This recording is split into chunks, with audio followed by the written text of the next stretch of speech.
Kami masih belum berani untuk menjelaskan, memberanikan diri mengakui kami sudah masuk Islam kepada orang tua. Kepada orang tua, jadi seakan-akan di rumah masih belum terjadi apa-apa.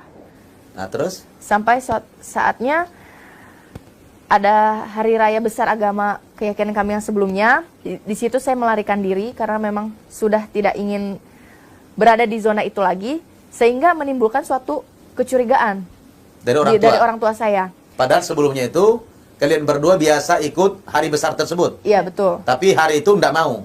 Enggak. Menghilang. Iya. Sampai suatu ketika kakak saya menemukan di tas saya ada mukena, dan di situ terjadi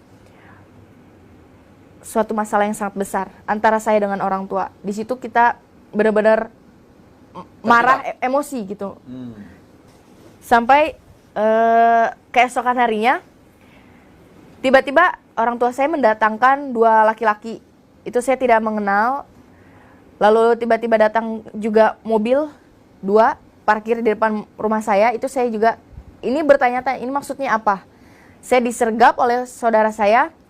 Kemudian saya dipukul, saya ditampar, diperlakukan secara tidak manusiawi hanya karena saya pindah agama. Saya tidak diberi waktu untuk menjelaskan kenapa saya masuk Islam. Saat itu pun orang tua saya masih berdiam. Mereka tidak membela saya. Mereka tidak memberi space untuk, sudahlah, berikan sedikit dia untuk berbicara. Saya dijebak di situ.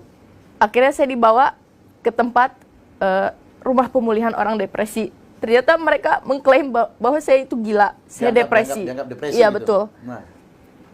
Saya dijebak, saya dimasukkan ke ruangan, saya dikunci di situ. Saya teriak-teriak, saya panggil orang tua saya masih punya masa depan, bukan di sini tempat saya. Saya bilang, saya pindah agama, itu bukan pelarian saya karena saya kemarin sempat putus kuliah.